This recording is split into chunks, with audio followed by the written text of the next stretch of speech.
Okay, so calling to order at 1:30. We'll recognize that we're conducting our business primarily on the territories of the Hupatchisitt and the Tishot First Nations to appreciate, affirm, and acknowledge that fact. Since we are conducting our meeting in a hybrid format, though, some of us may be coming to you from other traditional territories, especially those of us on the West Coast. We are recording this meeting, but we're also broadcasting it live on YouTube, and it's embedded on our website, so you can get there from there. There may be individuals who are attending the meeting as attendees rather than panelists who may be on Zoom watching it that way as well. In order to do that, you have to register beforehand, and then a link would be sent to you. With that in mind, we'll go around the table here today and do introductions, and then we'll go into the online portion. So we'll start by going this way. So, Cynthia, do you want to start? Please go ahead. Good afternoon, Cynthia Dick, General Manager of Administrative Services. Good afternoon, everyone. Debbie Haggard, Councillor for the City of Port Alberni and Vice Chair for the Alberni-Quidcot Regional District Board. Good afternoon. I'm Mike Sparrow. I never sent Cherry Creek on the board. Good afternoon. I'm Susan Roth, the Director for Beaver Creek. Good afternoon. I'm Daniel Siam, the CAO for the ACRD.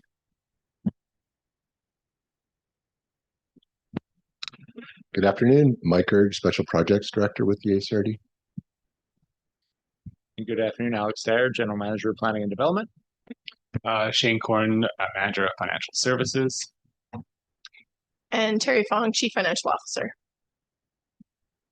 Okay, and online we have Dr. Siga.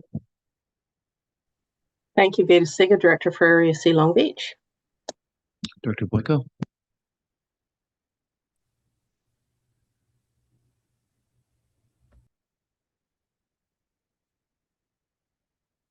Okay, we'll come back to you. Dr. Beckett, please go ahead.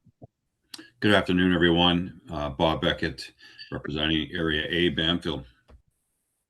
Thank you. Dr. Cote. Good afternoon. Aklama Penny Cote. I'm the Electoral Area Director for Sprout Lake, coming from the traditional territory of the Tishad and Hupatchisitt. Great. Dr. Coots. Good afternoon, everyone. I'm Mariah Coots. I'm a representative for Hutchupcus Tribe Government. Happy to be here. Great. Dr. McEwen. Good afternoon. Marilyn McEwen, Mayor of Ucluelet. Thank you. And Dr. Minions. Good afternoon. Shari Minions, Mayor for the City of Port Alberni. Okay, and then going to Dr. Johnson. Afternoon. Kirsten Johnson, Director for the Toquat Nation. Thank you. And lastly, Dr. Boyko. Brad Boyko, Electoral Area Director for Beaufort. Thank you. Great, thank you.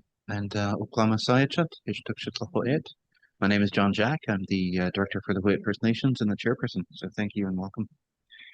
So we will, at the end of the meeting, have a question period. And because we've adopted a new procedures bylaw, we do have time near the beginning of the meeting for any comments on items on the agenda. So I'll let you know when we get to that. Before we get to the approval of the agenda, however, I do have some sad news to report from Hut'it territory. Last week on Friday, a member of council and a pillar of many communities, Stella Peters, passed away. She was a sitting member of council, and she's someone who is a part of the kind of social fabric and foundation of not only the Hut'it First Nations, but in Bamfield as well. Someone who brought both communities together in a way that made you think that it was actually just one community, and that was inspiring. She passed away after going into the hospital earlier that week, and she left us. And it's been quite a thing for the nation. We've closed our office on Monday, but out of respect for her memory and the impact that she's had on our communities, I'd like to do a moment of silence. Please, go ahead.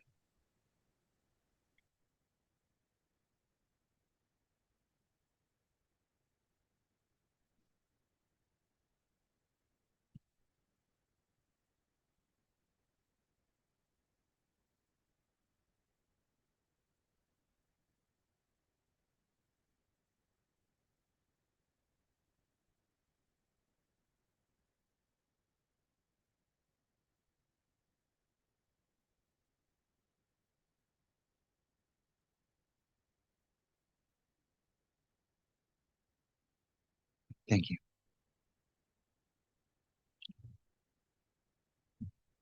So with that in mind, I want to thank everyone for their moment of silence.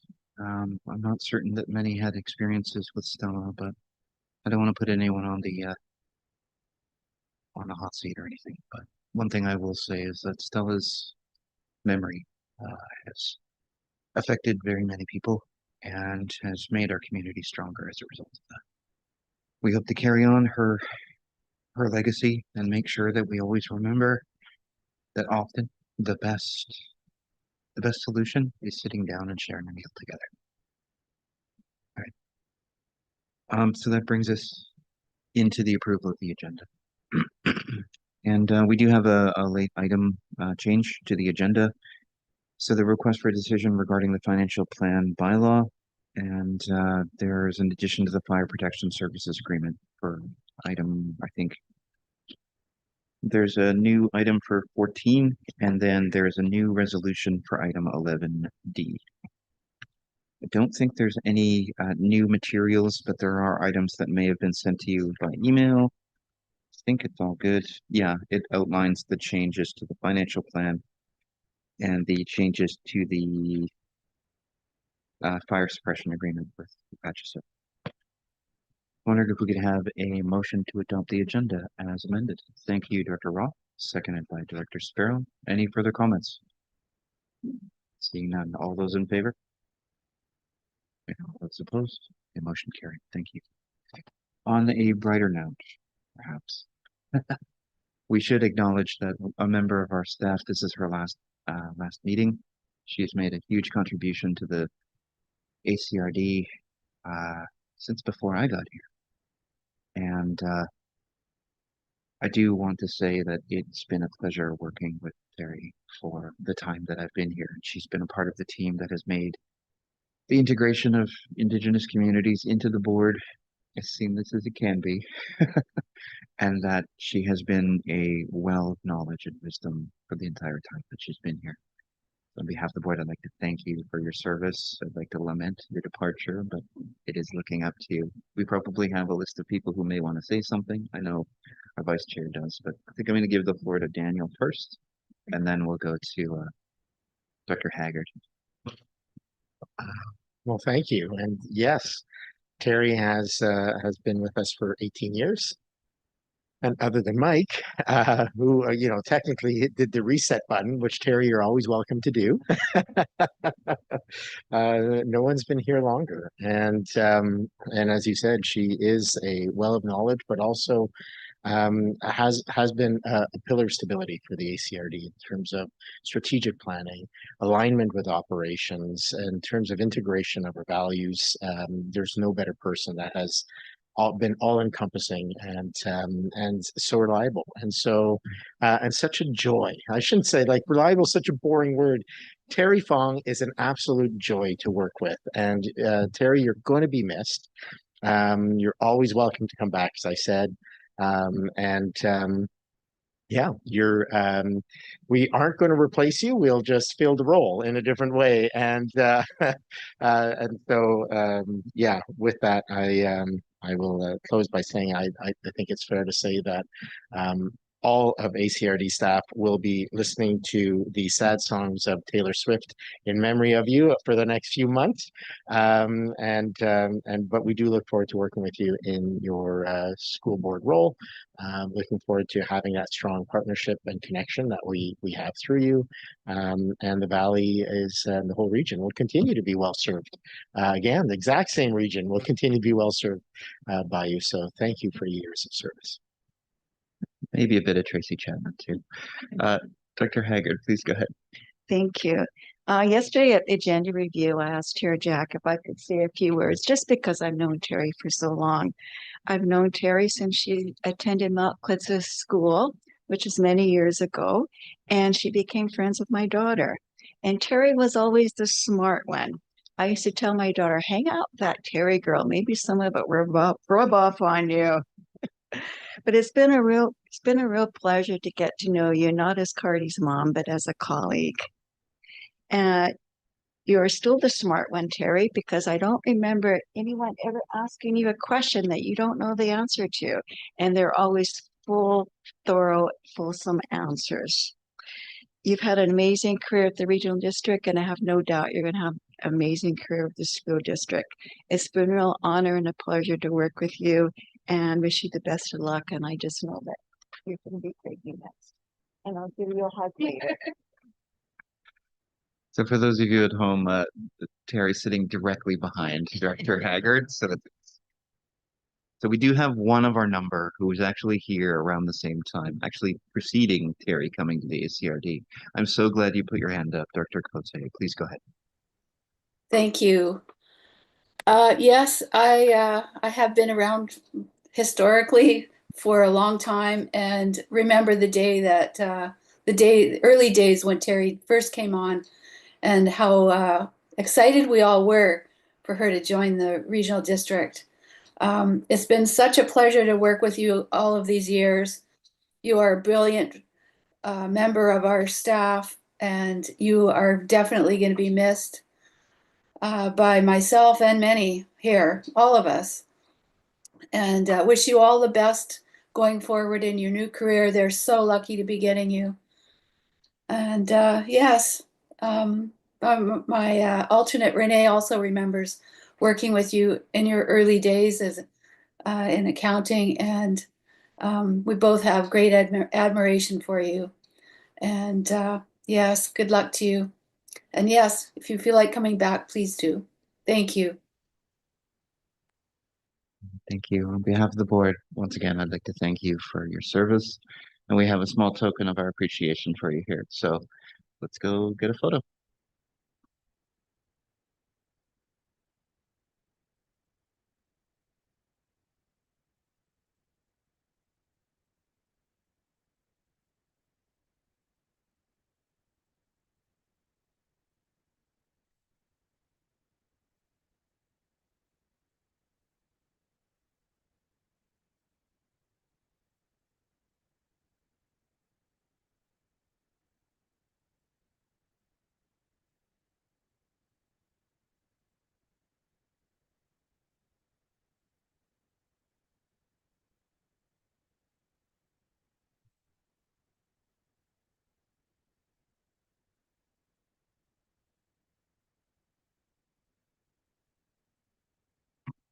Thank you very much. And thank you very much. Tulips are my favorite, so I do really appreciate that. I did a tiny bit of research today, so I have actually had 44 different directors sitting at this board table over my 17 and a half years, and I've had 5 different CAOs filling the corner seat. And yeah, it's been a pleasure. Deb actually mentioned the Mount Klitza days, but I actually feel like I was inspired to give back to the community back with Tom McAvey at Mount Klitza School, and have loved every minute of that and look forward to continuing to do that at the school board. So not going far, definitely won't be a stranger. But yeah, I've loved all the work we've done here together and are continuing to do here. And I know you guys will do great things as I move on. So thank you very much.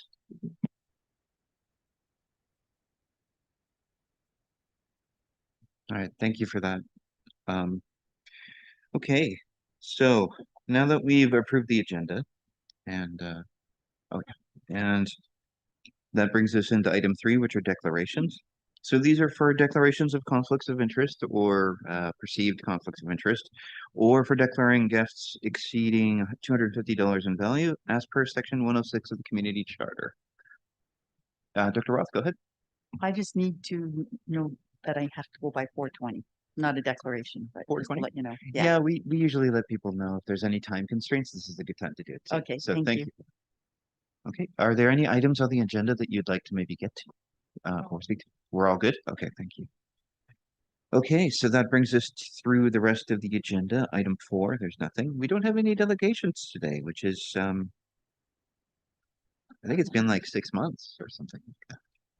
That brings us into a new part of our the way that we do agendas, something called our consent agenda. So what we do is we take all of the items that we believe that can be subject to one motion. The way that we would do it is if anybody wants to pull anything out for a separate motion, we'd be able to do so now. But if not, somebody can just move the consent agenda motion, which is located at the top of the second page. Dr. Roth, please go ahead. I'll move that the items A to C on the consent agenda be received and adopted. Thank you. Does anybody have a second? Thank you, Dr. Sparrow. Any further comments? Seeing none, all those in favor? All opposed? Okay, motion carried. Thank you. All right, that brings us to the public input period. It's meant to be for 15 minutes total, so I'll check the time. It is 1:46. We don't have anybody in the gallery. Is there anybody online who has any comments? Nope, it doesn't appear that we do. So we'll move on from that agenda. If we did have speakers, I do have something I need to read out beforehand, but since we don't, I will forego that in this for the sake of time. Okay, so that brings us to item 9, which is correspondence for information. Does anyone have anything they'd like to pull out of the correspondence for information? Dr. Beckett, did you have your hand up, or was that? Oh, that was something else? Okay. Dr. Boyko, please go ahead. Thank you, Chair. I got 2 items here. So item B, Sproul Lake Property Owners Association Board. So the general trend is we don't want large tax increases and large increases in services. And it's not just in Sprout Lake, it's in Beaufort, it's other places. And we have to be very cognizant when we're passing large tax increases. Like we're looking to do 7%-ish increase this year, and that's a large increase. And we need to realize that. So moving forward, whatever happens next term, I want to see something in the strategic plan that we are fiscally prudent. And if we're going to spend money and put $100,000 towards a medical clinic, that $100,000 is going to come out of somewhere else, because this is directly impacting taxes on people. And constantly having either double digit or over 5% increases is huge. And the people are having lots of problems affording that with the cost of living now. So we need to be cognizant of what people want. And if they're having to email in to us and discuss things, that means that as a board, we're not listening to the people that we represent. So I think we need to do better. Secondly, District of Ucluelet. I agree that shooting 13 bears is a bad thing, but up here, we already have conservation officers that come and do bear awareness. So adding extra partnerships to support that, I'm not going to support, because we already have conservation officers that do that up here. Thank you very much. Thank you, Dr. Boyko. Dr. Cote, please go ahead. Thank you. Just recognizing the letter from Sprout Lake Property Owners Association Board. They did a survey and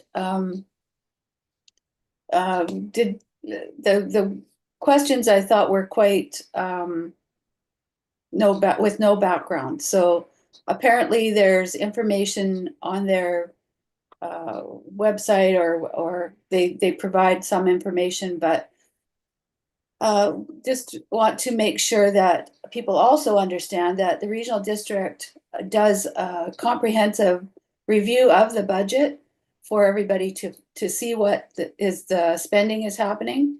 And there was a public consultation actually at Sprout Lake Community Hall where everyone was invited. Then there's also, I think there was another 3 or 4 other consultation opportunities for the public to understand the budget and to make comments. So this comes very late in the day. Really nothing we can do about the budget today. So I just wanted to recognize that this letter came in. Thank you. Thank you, Dr. Cote. Oh, we have Dr. McEwen and then Dr. Siga. Please go ahead, Dr. McEwen. Thank you. Just addressing the letter from myself in this correspondence. Ucluelet Council has allocated this coming year for $45,000 for a conservation officer. So the request to the ACRD and the District of Tofino was simply to see if there was additional funding available to expand that scope, because the $45,000 will only really cover 4 months. And so if there was additional revenue from other sources, we could expand that 4 months to maybe 6 months. So just wanted to explain that. Thank you for that. Dr. Siga, please go ahead. Thank you very much. Yeah, in regards to the letter from the Sprout Lake Property Owners Association Board, I really appreciated Penny's comments, because as I was reading over that, I'm wondering about how many of the these are second properties for some owners. So of course you don't want the local services to create more taxation, whereas the people that are actually living in their homes in Sprout Lake have a vested interest in ensuring that the infrastructure is sound and will meet them for years to come. And so just thank you for your comments, Penny. I appreciate that. And in terms of the District of Ucluelet, I do believe that there is a need for identifying wildlife corridors and setting aside spaces for the wildlife to go from the ocean to the mountains. And if we can expand the wildlife programming on the West Coast in conjunction with the National Park Reserve, I think that it's in everybody on the West Coast best interest to do that. Thank you. Okay, so thank you for that. So with that in mind, then, would it be helpful for us to refer this as a topic of discussion to the West Coast Committee? And would you be willing to move and second that? Dr. Boyko? I would think that would be a great idea, and I'd help support that.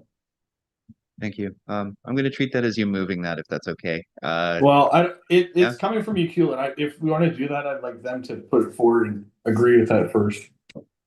Yeah, it might be seen as being appropriate for a non-West Coast person to move that it be referred, and then it can be seconded by anybody, because then it's not Marilyn sending a letter to herself. Gladly move it then. Thank you. All right, thank you. And seconded by Dr. Siga. Okay, any further comments? Okay, the only thing I would like to know, if you can talk to some of your council about some stuff I read. I'm not entirely certain how we're 80% responsible for this particular problem at the ACRD. I think that just might need to be clarified, because that kind of confused me. But other than that, I think we're on a place where we can have that conversation. Director Boyko, please go ahead. So one of the concerns that was brought up previously was the three-stream organic separation, and that when that got into place, the bear activity and bear destruction rose dramatically. So that's where that 80% comes from. We talked about that a couple of meetings ago. Thank you. Okay, yeah, I wasn't sure where the number came from, but if that's the case, then that makes more sense. Okay, so with that in mind, all those in favor of referring this to committee? All opposed? And motion carried. Thank you very much. Okay, that brings us to the next agenda item. Unless there's anything else anybody wants to speak to. Oh, we have to receive the. Could we have a motion to receive the information? Thank you, Director Roth, seconded by Director Siga. Any further comments? Seeing none, all those in favor? All opposed? Okay, motion carried. Thank you. I just received a message from the executive director, our executive director at Huu-ay-aht. The funeral service for Stella Peters will be held on Monday, March 30th at 11 a.m. at the Chapel of Memories on 6th Avenue, with a burial to follow at the cemetery site next to the Timber Lodge. I can't remember what it's called, but just up the highway. So, and then there's a luncheon service to follow at the Italian Hall at 1:30. So please feel free to come if you can. Okay, so that brings us to the next item, which is item 10. There's nothing for correspondence for action. The next item is requests for decisions, requests for decision and reports. 11A is a request for decision regarding the preferred emergency route summary, Transportation Committee recommendations. Mike Erg, please go ahead. Thank you. So this report presents the Transportation Committee's recommendations and the next steps to identify a viable emergency access route for our region. It follows the board's 2026 direction to prepare a summary review of emergency routes and share the report across the region, gather feedback, and begin preparing for a coordinated lobbying effort. Today, we are looking for endorsements of routes 1A, 1B, and 4 as emergency access routes to take forward for the for regional engagement. And these were the routes identified in the Ministry of Transportation report. that's linked in one of the attachments. This is not a decision to select a preferred route. Rather, this establishes the set of options for the next phase of consensus building with our community. I want to note Highway 4 is the single transportation corridor into and out of the ACRD. The 2023 Cameron Bluffs wildfire demonstrated the region's vulnerability, resulting in over 60 million in economic losses and major disruptions to essential services, which demonstrated the need for formal emergency routes that is readily available, quickly activated, and reliable year-round. The Transportation Committee members at the meeting also emphasized that although Horn Lake Road was not open to the public during the 2023 fire, it was used by the RCMP, BC Ambulance, wildfire crews, and medical personnel to access and leave the Alberni Valley, and that's part of the second recommendation from the Transportation Committee. And this reinforces the importance of designating it as a disaster response route for essential personnel only, which is very separate from a public route. Just quickly going over the three routes. Option 1A is Port Alberni through Banfield, Maine, through to Yubo, and then onto Highway 18. And this is the only route that was previously used or identified as the public emergency detour in the 2023 wildfire. It carried approximately 20% of the Highway 4 traffic volume. It has fewer steep sections and lower elevations than other options, though there are slope sensitivities which require geotechnical review. Option 1B is Port Alberni down Banfield, Maine, but along the south shore of Cowichan Lake through to Highway 18. So it shares early alignment, but turns south and travels along the south shore of Cowichan Lake. It does include more gravel, steeper grades, and variable widths. It was not used during 2023 as an official route and has more complex tenure issues. Option 4 is the Horn Lake section. From Port Alberni through Horn Lake to Highway 19. So Route 4 connects north of Highway 19 and north to Highway 19. It does have steeper grades, narrow widths, and slope instability. It was noted in the report that significant reconstruction would be needed. While not suitable for public detour use, it was used by police, ambulance, etc., as I previously mentioned, during the 2023 wildfire. For next steps, it's important to emphasize the need for redundancy in the route, all weather standards, and improved safety and to mitigate steep slopes. And we know one of the things that was talked about and we've talked about previously is the need to have a route that can handle transport trucks as opposed to logging trucks. So that relates to the surface of the road as well as the grades. Businesses and residents, stress the supply chain and vulnerabilities and economic losses during closures in 2023 and 2025. It's important to note that it's again, the Horn Lake Road, is identified as something separately if it is not the public access route. Climate-related disruptions are increasing, including wildfires, rainfall events, and slope failures. And any route must be engineered for drainage, slope stability, and communication upgrades. A secondary route strengthens supply chains, tourism, emergency response, and long-term resilience in our communities. The committee also agreed that seeing a lack of opposition to two or more routes may increase our ability to achieve funding for any number of functional routes versus a specific single route identified. And I would note that there's a draft letter attached to the report from the ACRD to community partners for the board's review and any amendments that they would like. So in closing, today's decision is not about selecting a preferred route. It is establishing the set of options to bring forward a full regional engagement and technical refinement. And I will highlight the operational use of Horn Lake Road for essential personnel as the second part, or as the second recommendation. And I'll stop there, and I'm happy to answer any questions.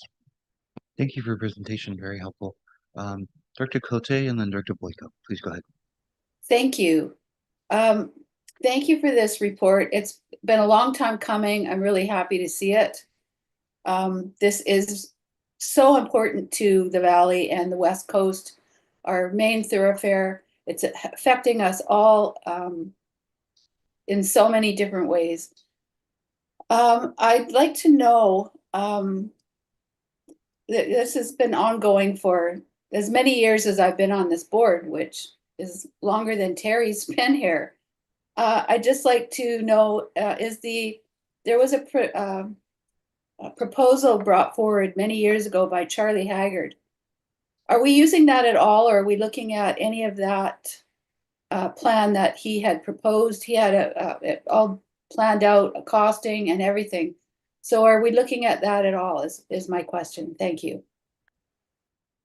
So as part of the Ministry of Transportation's review of the emergency routes, they did look at previous reports and studies, including the engineering and work that went into identifying or laying out the Haggard route through. So yes, it wasn't included in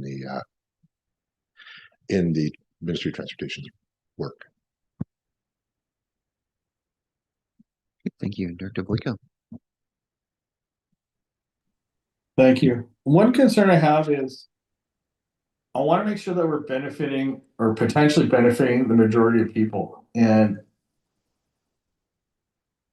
how do you want to say this?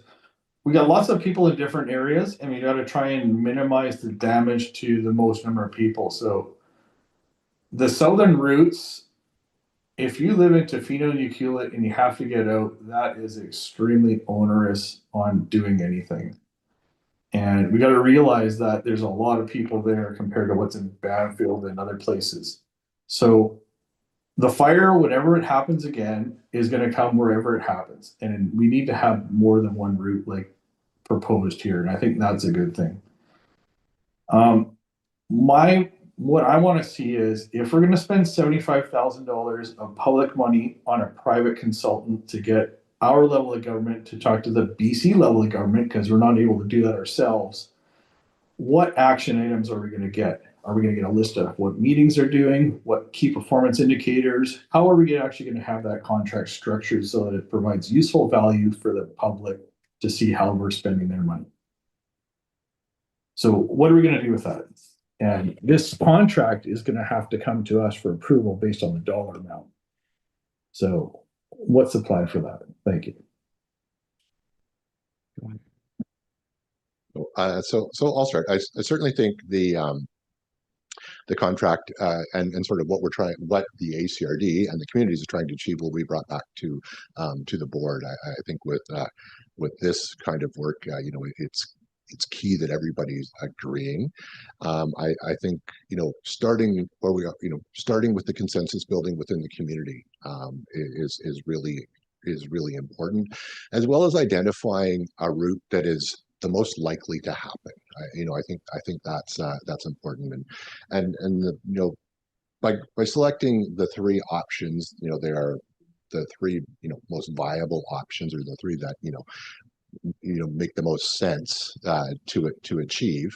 And by having an emergency route, and even if that route was advanced to year-round secondary route or road, doesn't mean that other routes couldn't be lobbied and worked on. So I think that's important.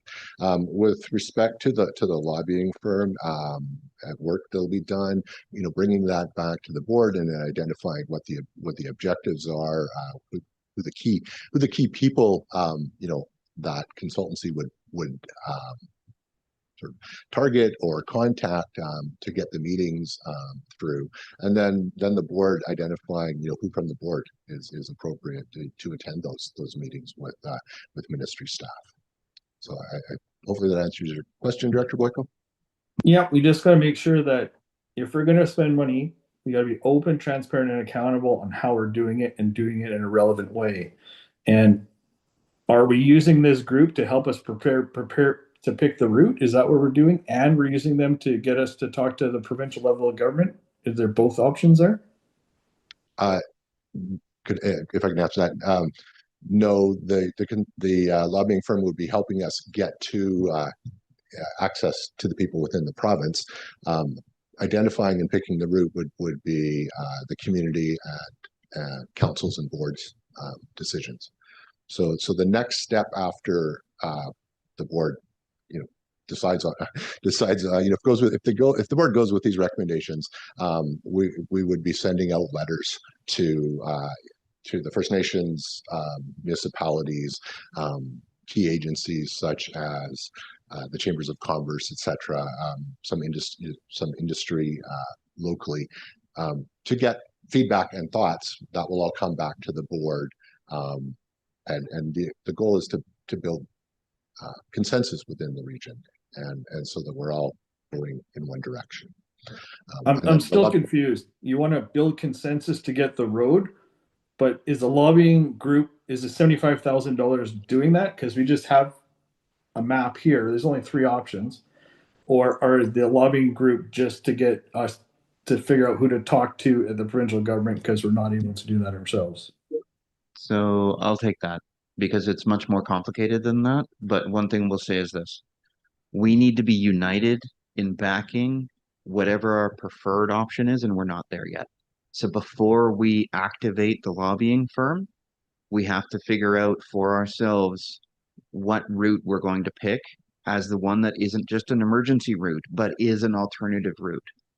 And so the reason for that is because if we don't have a united front on selecting a route, then it'd be very easy for the provincial government to dismiss everything. And then there would be no reason to spend money on a lobbyist. So if we keep talking about and disagreeing with each other without disagreeing with each other about what route we're going to back, then the province will go, oh, they don't even know what they want. So we're not gonna, we won't have to give them money, any money whatsoever. So we have to answer that question first for ourselves. And once that decision is made, even if some people don't like it, we have to get behind it because that's the best shot. Once we are united and can show that we are united, then we work with the lobbying firms to not only get the meetings, but stay relevant to the context of the conversation. It's not just about attending a meeting, saying something angrily for 10 minutes and then leaving.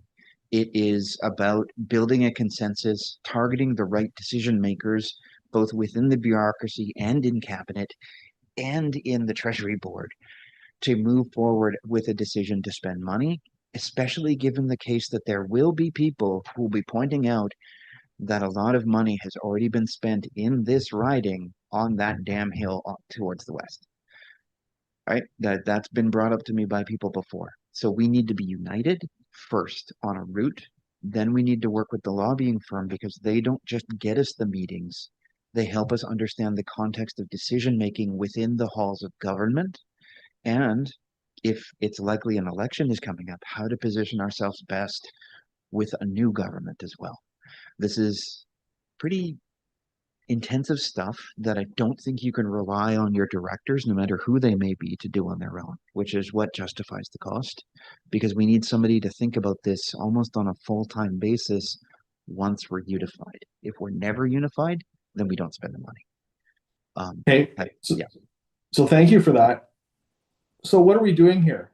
All we're asking at this point is for a delegation to come talk to us to work towards a unifying path. Is that the only thing we're doing right now? Go ahead. I'm just rereading what we're talking about here, and we're reaching out to have a delegation come talk to us about the 3 paths. So how do we work towards what we're talking about right now to actually pick a route that we would like to have as an entire ACRD and then move forward? What's the forward plan there? So part of the initial conversation is to talk with the Ministry of Transport, because if the Haggard connector or other things are just non-starters, they're just eliminated immediately. This has to be responsive to what the province is even open to having a conversation about. Or if they're not open to the Hoyt route, or if they're not open to other ones, then that helps us make the decision. We don't want to get married to a decision that is just not going to be effective with the government who's already in power.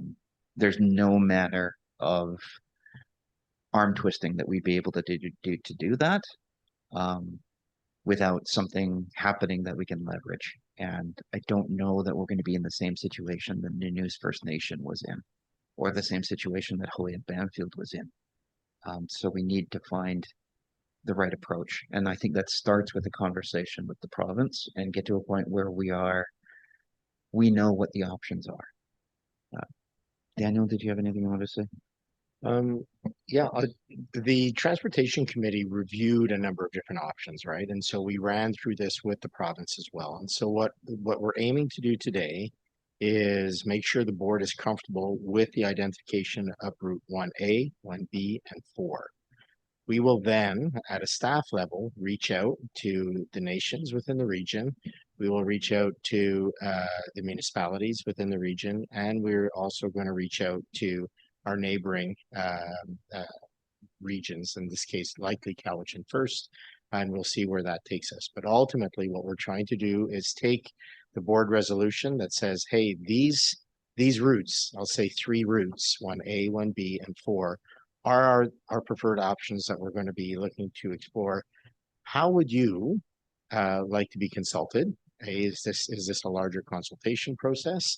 And if not, if it's a decision that your council or board is ready to make, do you have any objection to any of these? And if so, why? So we can explore it. And the point of that is, as Chair Jack was saying, the consensus building, so that we can come back and we can further flesh out if there are any things that we haven't yet considered, that the Transportation Committee hasn't yet considered, that we should mitigate. But if there are no concerns and those 3 routes are options that everyone can support or stand behind, then it becomes a matter of which route is likely to get funded and why, and we'll take that back as a discussion with the board prior to advancing with any lobbying. But what we want is that consensus building to make sure there's no surprises, especially 11th hour surprises. Because as Chair Jack was saying, if we're going to spend the money, we don't want to get down a path where the province or the federal government is likely making a decision, and then all of a sudden there's strong opposition coming out of the woods that is convincing. So we really want to make sure that these 3 identified routes are palatable. And if they are, then we'll proceed to the next level. Perfect. So 2 more questions. Time required. So we're putting 190 hours into staff talking to other municipalities and groups. What kind of timeline are we going to have for this to come back and present something to the board and to the public? Hey, this is what we found about these 3 routes. Because this has been going on for several years now in this latest round, but reality, we've been looking at an alternate route of this town for 100 years, since 1912. So that's first question. And then I got follow-up after that.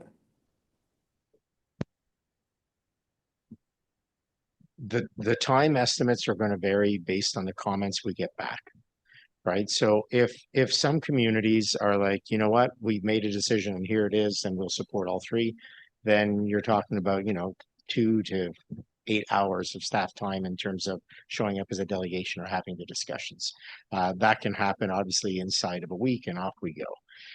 If a community comes back and says, look, this is a big one for us, and we want to have a number of layers of engagement, including with our community, then obviously that would take more time, and we'd have to come back with adjusted timelines. Ideally, what we want to have is we would like to see this concluded, hopefully before the summer, in terms of this level, so that we can bring on a lobbying firm prior to the election, have a plan approved and something moving forward, so that post-election, we already have some distance traveled, and it's something that the next board can pick up and champion forward. I do not see us achieving a place of getting funds from the province or the federal government prior to the next election. I would love it if that occurred, but I think realistically, we're going to have to pace ourselves. And what we want to do is just not lose focus and not lose momentum. Perfect. And the timing involved in that is that if we can settle on an approach, then we bring on a lobbyist.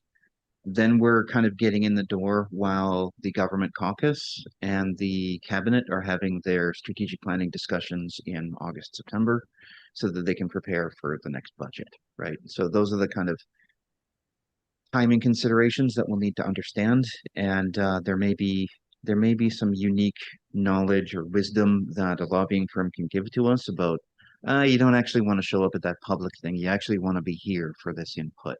Right. And so those are the kind of things we need to know once we know what we want.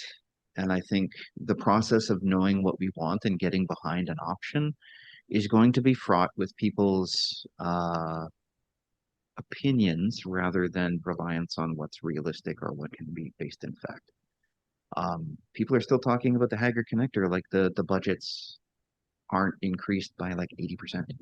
So like those are the kind of things we need to have discussion about and have an understanding of. And we haven't started that to the same degree that we could, but it requires us to have conversations with other communities because it's not just about what the board wants, it's about what we're hearing from other First Nations, from other stakeholders, from the districts and the city, and so on and so forth. And so we got to do this right because the province will ask us, well, did you talk to these guys? Did you talk to those ones?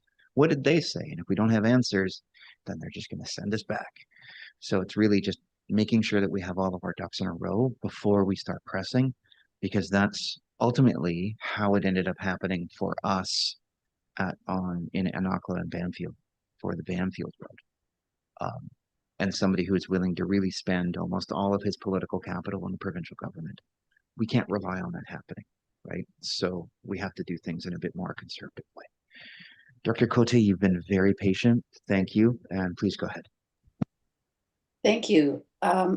Just wanted to question, it says in the report that you're talking with Ministry of Transportation, but are you also talking with the Ministry of Emergency and Response and Ministry of Infrastructure because of the change that's happened with the Tofino Hospital, changing ministries as to that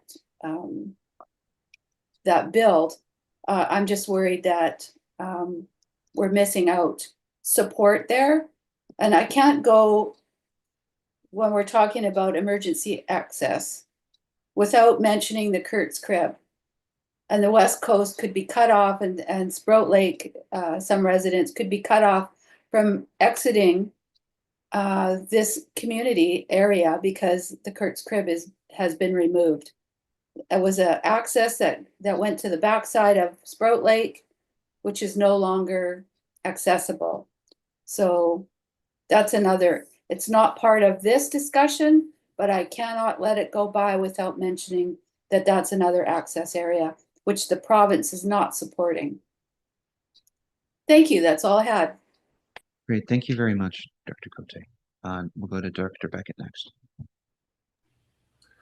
Thank you. I just wanted to mention that the discussion's been excellent around the table today, and similar to the discussions that went on at our last Transportation Committee meeting.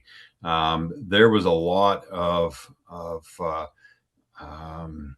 candid comments and discussions, but the bottom line is that we all recognized that we had to move forward, and the only way to move forward was to take this approach of determining and agreeing on 3 initial routes, and then let's get the work done to determine if we can agree to those so that we can move forward. Otherwise, it is going to be another 100 years before we make that decision. So with that, Mr. Chair, I'm prepared to move the motion that the ACRD Board of Directors endorses Route 1A, 1B, and 4 identified in the July 2025 Ministry of Transportation and Transit MOT report, Highway 4 emergency detour route options as the ACRD's primary emergency access route for discussions with community partners. Thank you. Do we have a seconder? Thank you, Dr. Cote. Any further comments? Dr. Sparrow, go ahead. Thank you for that. Also being part of the committee and looking what's going on here. The 1A route was Ministry of Transportation. That's the one that they put the green flag. 1A, 1B, 1C, 1D was all their recommendations for what they would like to do. And 1A is the one they have been using when they have the emergency routes out there. So that's sort of the way they're leaning to go towards going. And number 4 is the Haggard route, which we're looking at trying to keep as alive and keep it going there. But Ministry of Transport has already indicated they prefer 1A and 1B as the 2 routes. So hopefully we can keep them on side and keep moving forward. Thank you.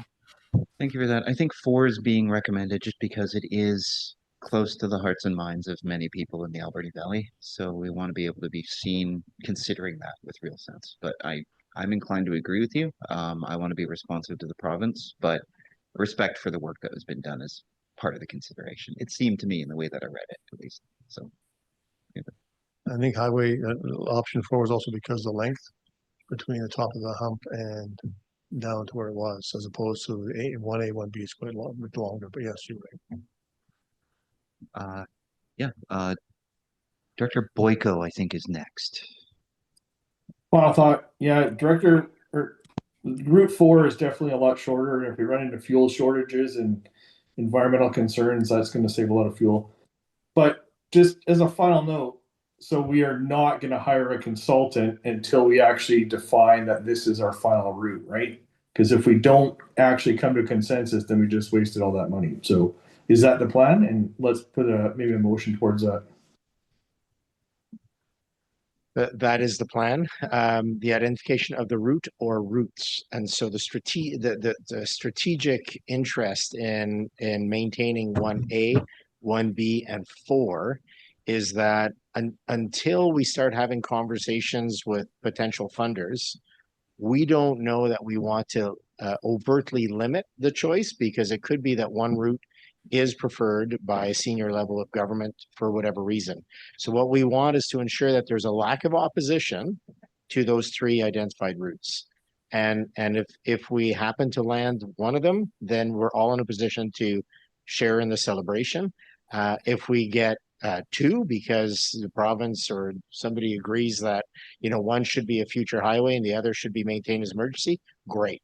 But what we don't want to do, and I don't want to mislead by saying, yeah, we're going to pick one and then the lobbying effort. It could be that we maintain all 3 and then move forward with the lobbying effort. So the idea is to be unified on our approach, not necessarily just picking one route. So let's just say, let's be unified in our approach by a final board decision before we hire a lobbyist. Simple? Yeah, Perfect. that's the idea. But we still have made room in the budget to have a contract, even if we don't execute it, just because we need the spending authority to do so. Thank you. Oh yes, and the MCR question, I keep forgetting. Please go ahead, Daniel. And sorry, Mike, I'm jumping in, but I did have a meeting that Mike couldn't attend with emergency management and climate readiness. We did have a discussion around the involvement. So Director Cody's question is, yes, the MCR is part of that conversation, and we're still talking about if and how they can have a role in coordinating all the ministries at once for us, as opposed to us going and shopping to all these different ministries. And so if we can sneak it in under recovery, because we're still technically working under recovery with Kuwait and Bamfield in that direction, then we will. And so we are looking to gently reopen that discussion with the recovery division of EMCR. That's the advice that we've been provided. So we'll see if that can bear fruit.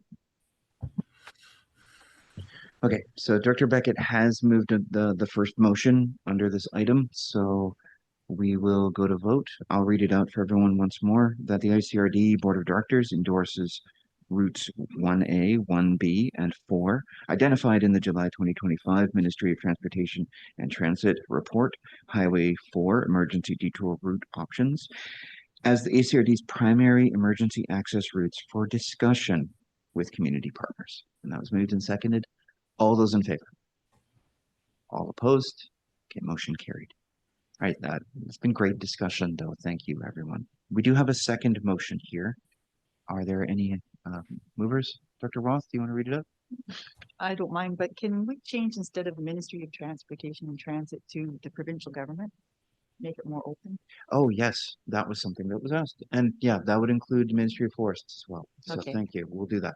Okay, so I move that the ACRD Board of Directors direct ACRD staff to work with the provincial government to proceed with the necessary steps to identify the Horn Lake Corridor as an emergency disaster response route with restricted use for key emergency medical personnel. Very good catch. Thank you. Seconded by Dr. Steer. Any further comments? Seeing none. All those in favor? All opposed? Okay, motion carried. Thank you. Okay, thank you for that discussion. It's really good. That brings us into 11B, which is a request for decision regarding the Salmon Beach Maintenance and Operations Services contract renewal. Eddie, thank you and welcome. I'm going to run to get a coffee, so talk slowly. Thank you. This report in front of you recommends exercising a 3-year renewal term for the Salmon Beach Maintenance and Operations Services contract with Goldstone Enterprises Incorporated. The Salmon Beach Committee supported renewing the contract at its March 12th committee meeting. The contractor has demonstrated consistent, reliable performance since the contract began in April 23, meeting all service expectations and maintaining effective communication with staff. Based on this performance, the committee recommended renewing the contract at its current annual amount of $100,796.96, excluding GST, with a 2.5% annual increase over the 3-year term. There is one additional 3-year renewal that would remain available upon mutual agreement. Happy to answer any questions.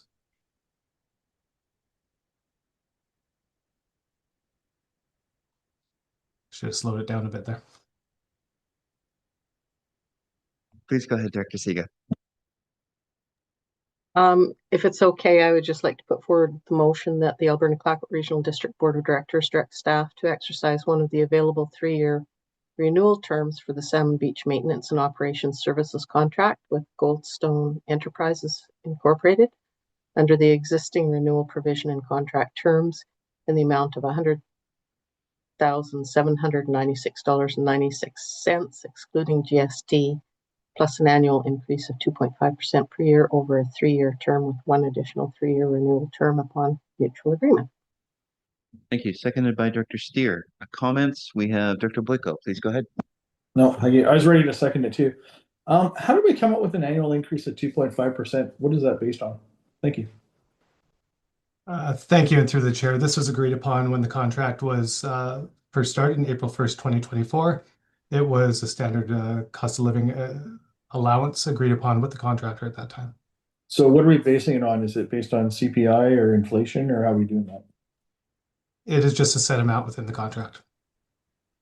So it's just a number we agree to? Okay, thank you.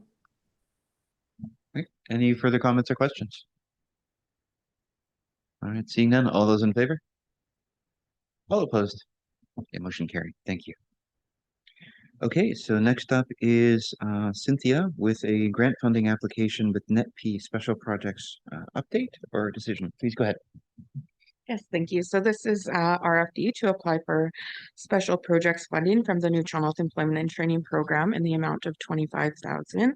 This funding would be used to coordinate the next regional training session with First Nations and local government partners.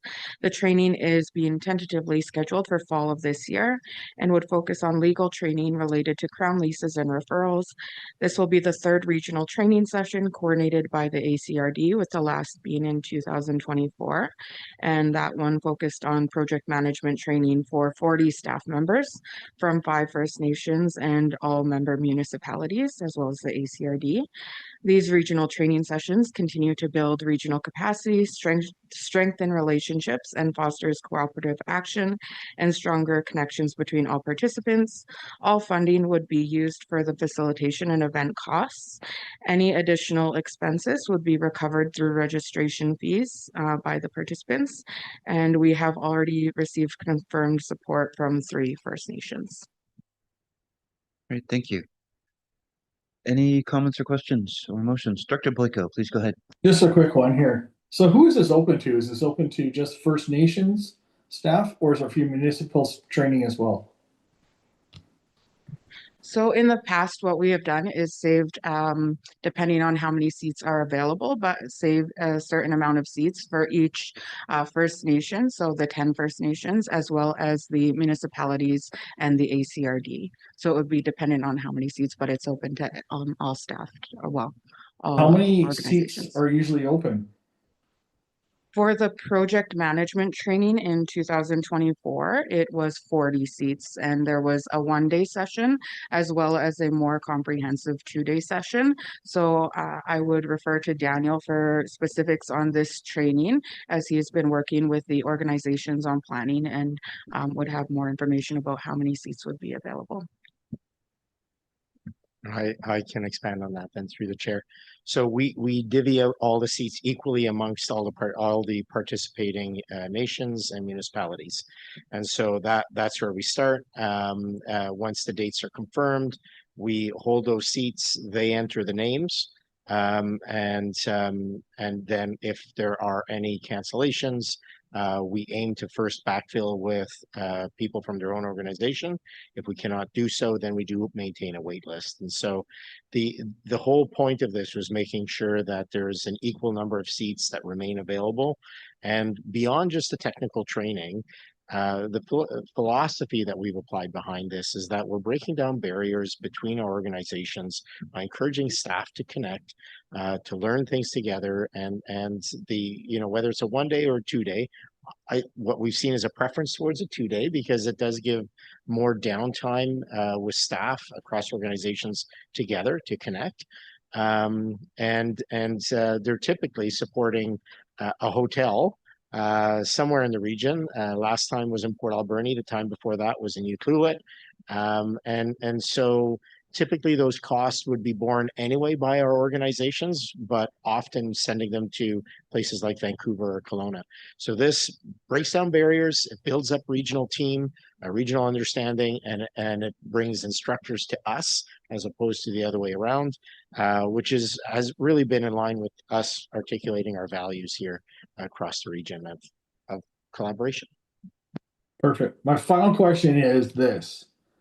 Financial. If successful, the grant will provide up to $25,000 for the training. Any additional costs will be split equally between participants. I don't see a dollar value limiting any additional costs.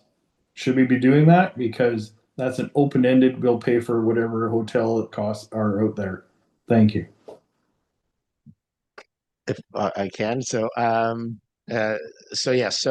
where we bill back is on the cost of that we bear when we're coordinating instructors coming in, the instructors' hotels, the instructors' materials and travel. Individual costs for individual employees. So let's say if Tom was sending somebody from Tofino to the Alberni Valley, Tofino would cover their employees' costs and pay their portion of our coordination costs. So what this grant helps cover is first, all of those costs for the coordination of having the instructors come in the room and whatnot, not necessarily the hotels of those employees coming from other areas, but it does cover their registration costs, what would otherwise be their fair share. So, and what we have done in the past is we've had a couple of rounds where actually all costs could be covered by the grant we received, and therefore all organizations had no costs. In other instances, what we've done is break down those costs and people just pay a severely discounted level, but that is for the registration, and ideally that registration, or I should clarify, that registration is all borne. It all ties back to the carrying costs of those instructors and pulling them in here to us as opposed to going to Vancouver. Okay, so mainly this $25,000 is to pay for the instructors to come here, their hotels, and to pay them. Yeah. Man, I got to become an instructor for this if I'm getting paid that kind of money in 2 days. Well, and let's also be clear. So that's where it starts, right? And if there's any qualifying costs after all those costs are covered, then there's further discounts for people, right? So the fact that we apply for that amount, A, doesn't necessarily mean that we get that full amount, and B, doesn't necessarily mean that we will spend that entire amount. And so when we reach out, so for example, something like this instruction, there's a key portion of it that will likely be done with the 2 different legal firms that focus on First Nations and focus on municipal work. Those lawyers that come in to do the training with us will often do this pro bono. So we're only covering their hotels and travel. And so if we don't spend all the money, then the money goes back to NetP and they can redirect it in future years towards other initiatives as they see fit. Thank you for the clarifications. Director Boyko, do you want to move the motion? Oh, Tom, sorry. Okay. All right. Do you want to read it out then? Yeah, go ahead. Sure, thank you through the chair. That the Alberni Clayoquot Regional District Board of Directors approve submission of a funding application to the New Chalmette Employment and Training Program for Special Projects funding to coordinate a Crown Leases 101 regional training in partnership with First Nations and municipalities. Seconded by, we'll go Director Boyko. Yes, lots of questions. Okay, any further comments? Seeing none, all those in favor? All opposed? Okay, motion carried. Thank you. That brings us to item D, which is the adoption of bylaw F1174 2026 to 2030 financial plan with amendments. So please go ahead, Terry. Great, thank you very much. I'm just going to share my screen so that you can see there is a few amendments, one of which has two parts, was added late. And there's a lot of moving pieces, so we thought we would just throw it up so that all can see. So this is the final step. We are hoping for adoption today of the financial plan. I appreciate all of the work from the directors that has happened over these last couple months and all the engagement opportunities that we've had to go out and chat with the public about this plan. The changes that I've outlined today are a variety of things to 5 different services. So for the Alberni Valley landfill, it just is a surplus change moving forward from 2025 to 2026 as we finalized our budget, our audit for 2025. Salmon Beach Recreation, they had a meeting a couple of weeks ago and I have got some updated information since we originally drafted. They would like to proceed with some boat launch improvements, as well as wanting to have an AED and fire extinguisher. So a couple of small changes to their budget there. No financial impacts to either of those first 2 items. The Alberni Valley Emergency Planning, I apologize. I got you to add this last time and then in the end I misunderstood what service it was for. So there's a mobile storage unit or a trailer getting purchased for Bamfield, not for the Alberni Valley. So I just need you to please move that from Alberni Valley Emergency Planning into Bamfield. And then the last one is the description for the Canada Community Build Fund Reserve related to the Bamfield project. So we have a new fire chief in Bamfield and a lot of work is being done to get multiple projects off the ground out there, one of which is the West Bamfield Hall. Quickly realizing that's probably going to take longer than we hope just because we are on a right-of-way. We don't have secured tenure technically over that area and needing to spend some of these grant monies so that we don't have them expiring. So just wanting to change the language, not the amount, but just the language on that one to provide a little bit more flexibility for when these projects are coming up, as there also is a fire apparatus that's going to be purchased this year and some upgrades to their east side fire hall. So those are all the changes that I know of. Second reading would be the time if the directors have any further changes that they would like to make, and happy to answer any questions. And Director or Chair Jack, if you want me to leave that up, I thought it might prevent you from having to read it all, but I'm happy to take it down as well. I was preparing to actually read it out for the record, so I think we might do that. Plus, then it'll be easier for me to see if anybody puts their hands up. Director Roth, go ahead. That's different than the one in our agenda package, though. Is it? Yeah. Yeah, okay. So the one up there is the accurate one? Oh, okay. I have the accurate one up. Okay. Like, so I'm gonna read this one. Okay. Yeah. Yeah. Okay. Yeah, okay. Yeah, Cynthia knows. Okay. Okay, so for everyone's benefit, I'll read it out. This is the updated one. Okay. It's that the Alberni Clayoquot Regional District Board of Directors give second reading to the bylaw cited as bylaw F1174 2026 to 2030 Alberni Clayoquot Regional District Financial Plan with the following adjustments. Alberni Valley Landfill, page 37, as follows. GL Category 124 fees and charges increased 2025 actual by $9,928 to $3,517 or $17,005. GL Category 126, surplus deficit from prior years, increased 2026 budget by $9,928 to $981,000 and 21. GL Category 220, contribution to capital fund, increased 2026 budget by $9,928 to $1,185,711. Salmon Beach Recreation, page 44 and 45, as follows. GL Category 220, contribution to capital fund, decreased by $10,000 to $27,094. GL Category 257, operating costs, increased by $10,000 to $20,228. Capital fund expenditure, boat launch improvements, increased to 2026 by $16,000, decreased 2027 to $0. Alberni Valley Emergency Planning, pages 66 and 67, as follows. GL Category 103, conditional transfers, decreased 2026 budget by $24,000 to $1,236,540. GL Category 220, contribution to capital fund, removed 2026 budget of $24,000.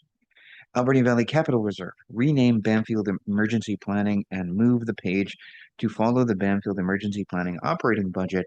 Bamfield Emergency Planning, page 68, as follows. GL Category 103, conditional transfers, increased 2026 budget by $24,000 to $90,947. GL Category 220, contribution to capital fund, add 2026 budget of $24,000. Electoral Area Administration, page 84, as follows.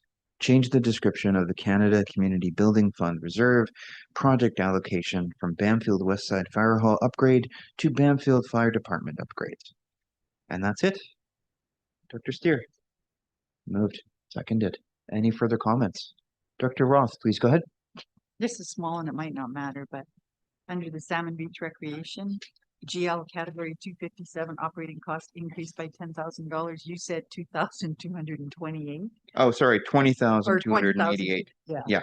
It should be 20,288. Yeah, thanks. $60. Yeah, that mattered. Thank you.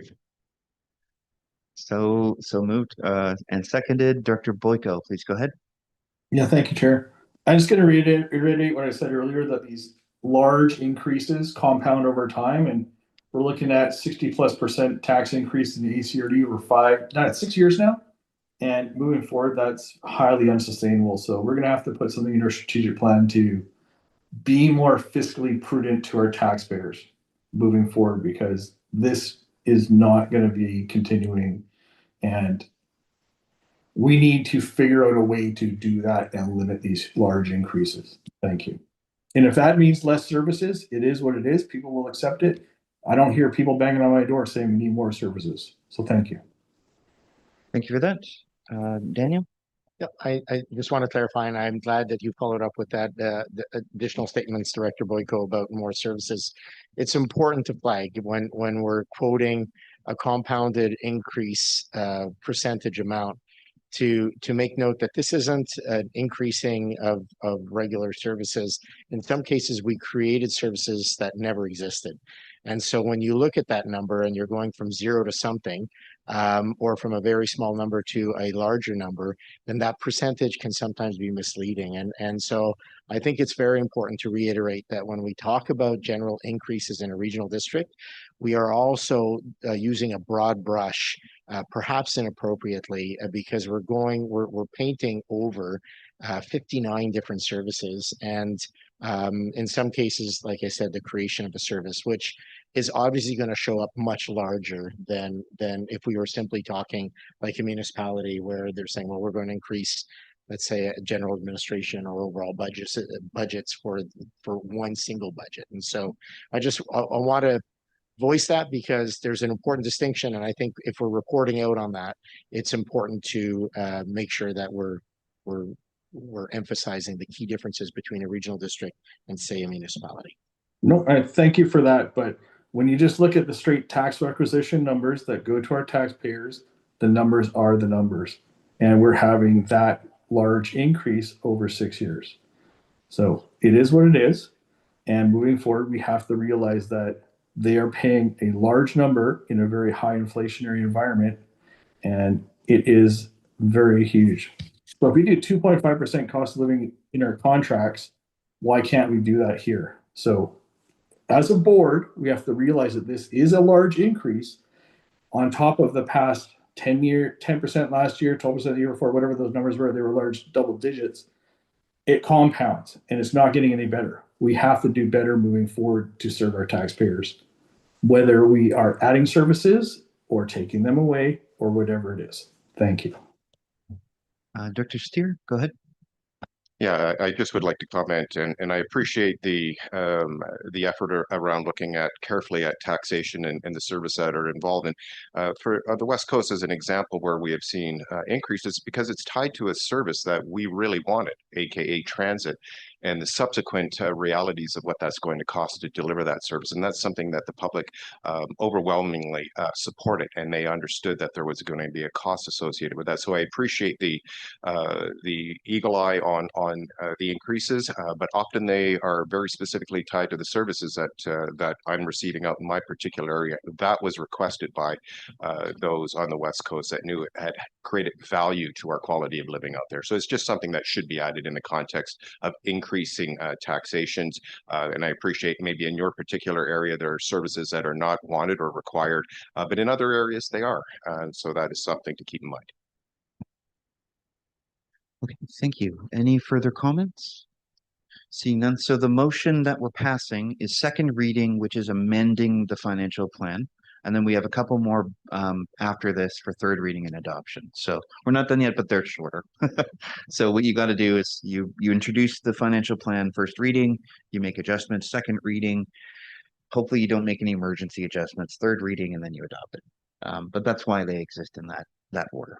Okay. Any further comments or questions? Dr. Cote, please go ahead. Thank you. Just a reminder that staff have committed to reviewing services going forward this next year because of the inequity that has been identified by Sprout Lake, especially regarding custom transit.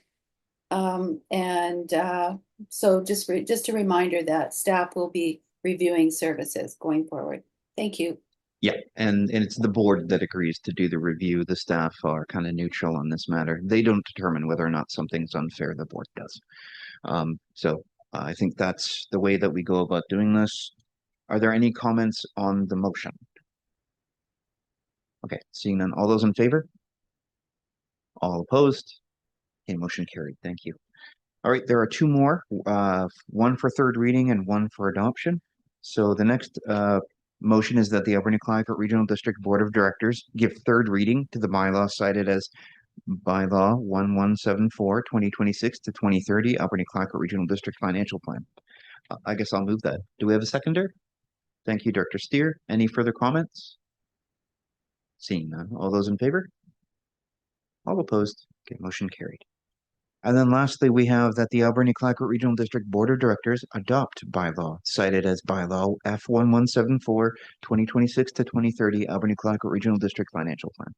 I'll move, seconded by Director Steer. Any further comments? Seeing none. All those in favor? All opposed? Okay, motion carried. Thank you. Thank you for that. Easier to read. Okay, so that brings us to item E. What time is it? Maybe we should do a break. 2:48. Let's do a break for 2:55. Okay, so we'll break for 7 minutes. There's enough time for cigarettes, those of you who smoke. Okay, thank you.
Sorry about that. That was a minute late, but I was just too busy gabbing with the CBC guy. So, okay.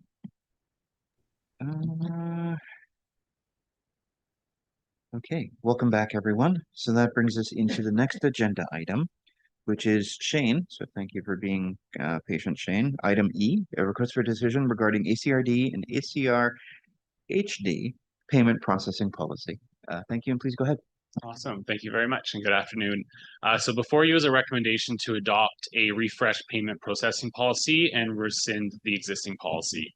The current policy currently requires physical signatures for checks and electronic fund transfers over $5,000 and is limited to EFT, check, and auto withdrawal payment types.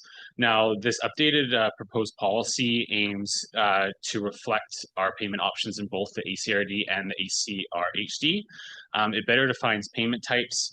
It clarifies the methods in which vendors may receive payments and the associated requirements of those. For checks, electronic fund transfers, wire transfers, and online banking payments, we're looking to update it to an electronic approval method, which has been recommended to allow for virtual review and approval instead of having one of the board authorized signers actually physically come in. In that, they would not be provided just items over $5,000. We're recommending providing them the entire check register list. For pre-authorized payments, withdrawals, we're looking to incorporate agreements, which will need to be authorized by a board appointing signing authority as well. We're also recommending specific payments be exempt from board appointed signing authority. This is really due to statutory deadlines, time requirements, or automated processes. For instance, the CRA just upgraded our payroll reporting requirements, which can be difficult in ensuring that that payment meets their deadline. I'm happy to answer any questions. Okay, any comments or questions? Director Roth, please go ahead. I was just going to make the motion. Please go ahead. Do you want me to read it? Okay. That the Alberni-Clayoquot Regional District Board of Directors adopt the attached payment processing policy as presented and rescind payment processing policy dated August 8, 2012 and last amended September 22nd, 2021. Thank you. Seconded by Director Steer. Any comments? It's pretty good. Lasted for what, 3.5 years? Right. The new policy looks good. Okay, all those in favor? All opposed? Okay, motion carried. Boy, it changes ours like every year. So, okay, next up is the Accessibility Committee recommendations for an improved crosswalk infrastructure on Johnston Road. Cynthia, please go ahead. Thank you. At the February 10th Joint Accessibility Committee meeting, a recommendation was made to submit a letter to the Ministry of Transportation and Transit requesting improved crosswalk infrastructure on Johnson Road for accessibility purposes, which would include audible crossing signals.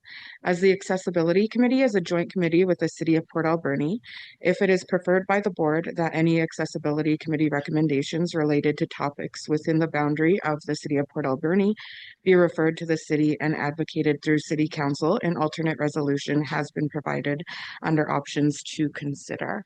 And I will do my best to answer any questions, but I will let you know that I am limited as I was just asked to present the report. Thanks. Thank you, Cynthia. Any comments or questions or motions? Director Siga, please go ahead. Oh, you are muted though. Oh, do you just move the motion? I just wanted to, yeah, I'm not, the question of whether this should go forward to the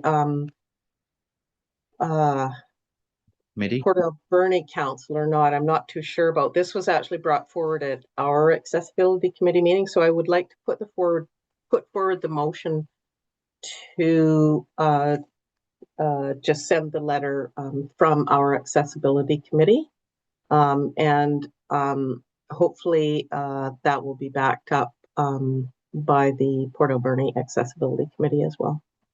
Okay, I think that's the motion, yeah. So is it all right if you, if you move the motion, that's okay. I move that the Alberni-Clayoquot Regional District Board of Directors send a letter to the Ministry of Transportation and Transit requesting improved crosswalk infrastructure on Johnson Road for accessibility purposes, including audible crossing signals.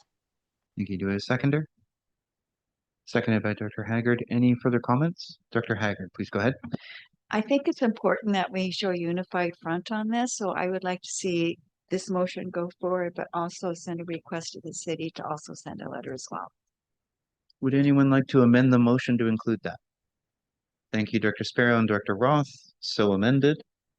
All in favor of the amendment? Motion carried. Director Boyko. Just quick question here. Where did this originate from? If it didn't come from the city people, where did this actually start from? I believe it was our accessibility committee. Is that correct, Dr. Seeger? Or Yes, this was actually brought forward at our accessibility committee meeting. So this is for the one crosswalk on whatever road it is that basically has the jut outs in there right now, right? I believe so, yeah. And I've just been informed that the accessibility committee is a joint committee or a shared committee between the city and the ACRD. Yeah. Okay. Moved and seconded, amended. Amendment was accepted. All in favor of the amended motion? Okay, motion carried. Thank you. And thank you for that. Okay, that brings us to item G, Fire Protection Service Agreement, Long Beach Airport. Daniel, please go ahead. With Charlie being away, we just caught this one in the 11th hour. So we are still in the process of negotiating a new fire services agreement that is more reflective of the cost apportionment that we have in place with, say, like Hawaiian and Banfield. And we're looking to do that with Hubachesit. We have not had the chance to conclude that discussion. Oh, sorry, am I speaking the wrong one? Yeah. Oh, Long Beach Airport. Oh, sorry. Oh, so fire service agreement for Long Beach Airport. That one's a lot easier. Yes, and Mark is here. This is just a continuation. But there we go. If I can, I see you on there, Mark. Through the chair, if I can hand it over to Mark. The chair recognizes Mark. Thank you for saving us. Please go ahead. No problem. This is a fairly simple one. We currently have a fire service agreement, automatic mutual aid agreement between the District of Tofino and the District of Ucluelet. The two agreements are staggered by approximately 2 years. The Tofino agreement is expiring currently, and this is an extension to their agreement by 2 years to align it with the upcoming 2028 negotiations between the two communities. And this fire service agreement supports CIAS Long Beach Airport. Happy to answer any questions. Dr. Steer, please go ahead. I'll make the motion that the Alberni-Clayoquot Regional District Board of Directors enter in the Fire Protection Service Agreement for a 2-year term following execution by all parties with the District of Tofino for the Tofino Volunteer Fire Department to provide structural firefighting protection services to the Long Beach Airport for a fee of $10. Dr. Roth, second. Yeah. Dr. Sparrow, comment. The motion says here for to provide structural firefighting protection services, but summary says here structural and aircraft firefighting incidents. So which one are we at? Because I mean, aircraft firefighting incidents are completely different than structural and require different training. So, and is it all structures on the airport? And through the chair, we train our firefighting and our practices. We actually had one last night. It's basically aircraft firefighting for structural firefighters. So we keep our firefighters as a structural component, but we train them for the awareness and adaptability to actually access aircraft structures. We don't have ARF trucks or anything like that. So we're with the equipment we have at hand, which is structural fire departments in both Tofino and Ucluelet. Hope that answers your question. Is this motion correct then? Or should it say and aircraft fire incidents in the motion? This is through the chair. This is a continuation of the current agreement. So we're not changing any verbiage from the agreement that is currently in place with the two departments. This is just an extension until 2028, and it'll be renegotiated at that time. So does the agreement include that then already? Yes, it does. Okay. Any further questions? Just Go ahead, wondering, because Mike. it does say here structural firefighting, and this one here does say aircraft. So should we amend the motion to say structural and aircraft, or should we leave it the way it is? It references the document, so if the document already has that in it, then it should be okay. But if you want to be Okay. careful, we can amend the motion to make sure that it is, and it which might be a redundant part of the motion. Sure, I'd amend the motion. Okay, do we have a seconder? Okay, seconded. Any comments on the amendment?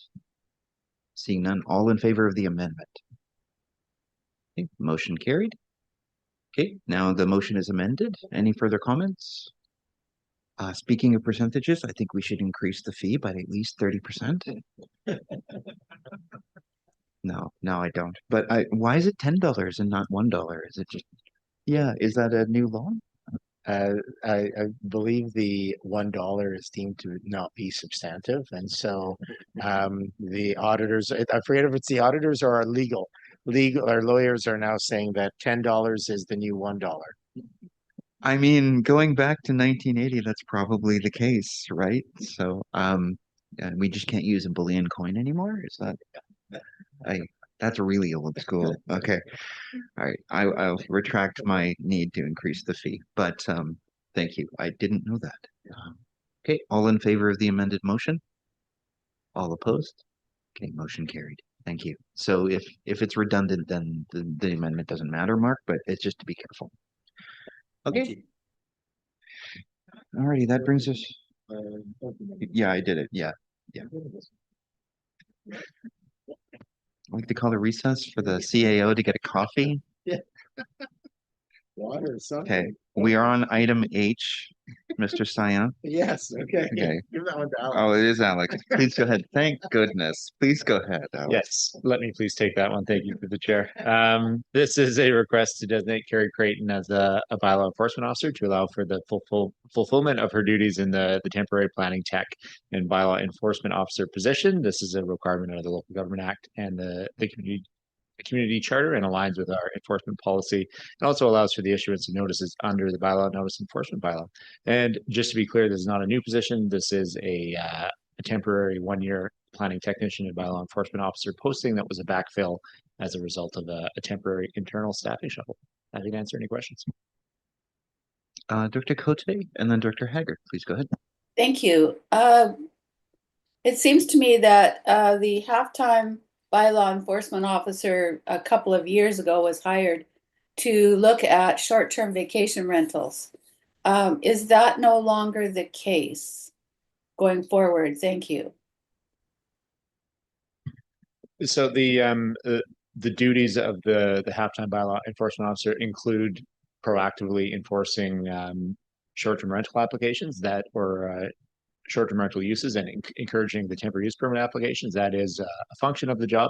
But no, this is a position that is a shared halftime bylaw enforcement officer that would complete all of the duties that would be expected of the bylaw enforcement officer, and halftime planning technician that will work on development applications that would come before this board. So not made specifically for working on short-term rentals, but that is a component of the work. Just to follow up, Go ahead. it seemed to me that we hired a halftime enforcement officer to specifically work on short-term vacation rentals. Am I have some clarification on that, please? Through the chair, yeah, that wasn't my understanding. I mean, there were discussions at the time about short-term rentals being the only aspect that the ACRD would enforce proactively. So we did dedicate more resources to doing that, and that is searching the online databases and now working with the province to identify short-term rental operators that are operating without the permit. But no, to my knowledge, it was not created specifically for that, but recognizing that there were increased resources required to do that additional proactive work. So I'd really like to have a report, an updated report on where we're at with the short-term vacation rentals, if possible, from staff once budget's cleared up and they have a little bit of time to actually look at this. Thank you. Yeah. Could we make it a motion to provide not only that, but just an overview about how bylaw enforcement works in It doesn't have to be exhaustive, but like how it works in the regional district, just as a refresher. So include that for sure, but it would be nice to have that. Would you be willing to move that as a motion, Director Cote? I would. Okay, thank you. Do we have a seconder? Thank you, Director Roth. Any further comments? So I had a question.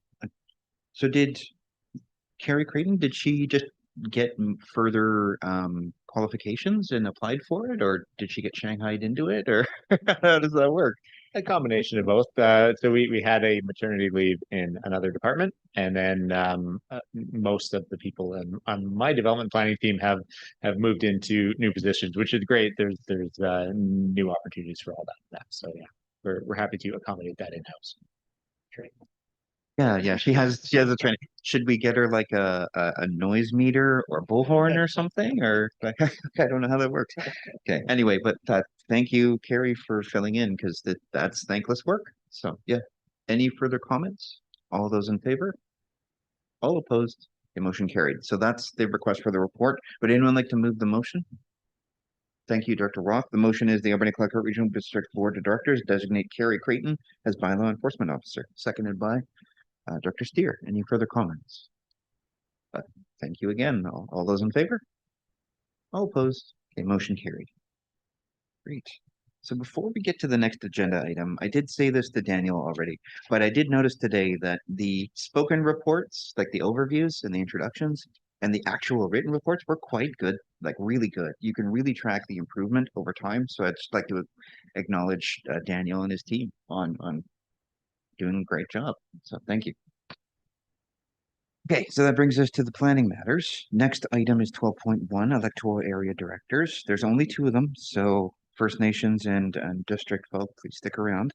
First one is the temporary use permit, 25013. Alex, please go ahead. Thank you so much. This is a temporary use permit application to allow for a short-term rental use of a house located at 10411 Marina Vista Drive in the Sprout Lake area. The applicants intend to rent the 1,500 square feet of living space within the home to up to 4 occupants during the summer months. The board had considered this application at the February 25th meeting, where the board resolved to proceed with the neighbor notification and public advertising process. That process has now been completed, and we did not receive any correspondence from the public. In addition to the conditions of use that are included that relate to caretaker availability, managing nuisances, the off-street parking, and compliance with the provincial requirements, the TUP also required the issuance of an occupancy permit for the recently constructed house that was begun in 2024. That final inspection was completed by the building inspector on March 6th, and occupancy has now been granted on that home. And at this time, staff recommend that the board issue temporary use permit, which would be subject to those conditions that are outlined in the permit. Thank you. Okay, thank you for that. Director Cote? Thank you. This area, the development that's in this area was back in the day brought forward as option for affordable housing. So it's agreeing to permit this, but the conversation with my APC was around, opportunity for long-term housing. This is not long-term housing. And the development was specifically identified that it could be affordable housing for people, even though it's still very unaffordable in some people's minds. It's sad that we're turning all of our housing into short-term vacation rather than full-time housing. But at this time, I will make the recommendation that the Alberni Clayoquot Regional District Board of Directors issue temporary use permit TUP 25013. Thank you. Do we have a seconder from the EA directors? Thank you, Director Sparrow. Any further comments? Director Siga, please go ahead. Thank you. Yeah, I just have a question whether the people who built and this home plan to occupy it themselves and have the vacation rental as a supplementary income or not. Through the chair, thank you very much for the question, Director Siga. This is a local family that resides in the Mid Island, I know, and they have a lot of family here in the Alberni Valley. They built a home with the intent to use it within their family as a seasonal residence, and then fill in the extra times when they're not using it with the short-term rental use. I know that they've had a long-term renter in there in the past, and I think they would intend to use that over the winter months as well. Okay, thank you very much. It has been moved and seconded. Any further comments? Okay, seeing none. All those in favor? All opposed? Okay, motion carried. Thank you. Okay, that brings us to item B. Another one for Sprout Lake. Please go ahead, Alex. Thank you very much. This is a development variance application we have before you for a property within a Bearland Strata development located on Cayunum Road. The applicants intend to construct a 1,000 square foot detached garage with a maximum height of 17 feet, which would represent about a 4.5 foot increase from the maximum height that would be allowed with the current siting in the RA1 zone. The board resolved to proceed with the neighbor notification process, and notices were mailed on March 6th to neighboring property owners within 100 meters. No correspondence was received from the public, and the applicants had previously submitted 2 letters of support that they'd received from their neighbors. So at this time, staff recommend that the board issue the variance, and happy to answer any questions. Thank you. Dr. Cote? Thank you. I would make the motion that the Alberni Clay Pot Regional District Board of Directors issue development variance permit number DVD 26001 to vary section 6.5.1 E of zoning bylaw number 15 to increase the maximum allowable height of an accessory structure in an RA1 zone from 12 feet 3.65 meters to 17 feet 5.18 meters. Thank you. Do a seconder. Thank you, Director Roth. Any further comments? Director Boyko, please go ahead. I just got a quick question about the setbacks on this building. The height's perfectly fine. I think everything's good there, but when I look at the setbacks, is it actually 4 feet from the back, or is it, and we're allowed to have 3 feet, or is it actually 3 meters as in the zoning bylaw? Through the chair, thank you, Director Boyko. That is a 4 foot setback. The minimum setback on an accessory building is only 3 feet in the R zone from the rear and the side yard. So it would meet that minimum requirement. So I'm looking at an accessory building, or is it accessory building? It's got to be 3 meters. Accessory dwelling units are 3 meters, which is just. But you can put your shed accessory within buildings 3, without. you can put your garage within 3 feet then. Okay, thank you. So the difference is the dwelling. Okay. Yeah. Okay, thank you. Any further comments? Seeing none. I believe it's been moved and seconded. Yeah. Okay, all those in favor? All opposed? The motion carried. Okay, thank you, everyone. I would note that I did turn the heat down to 20 degrees. So if anyone is cold, I'm sorry, but me and Mike were turning red. So, although he's not here anymore. So, so with that in mind, just think of it like the Ed Sullivan Theater, so you don't fall asleep.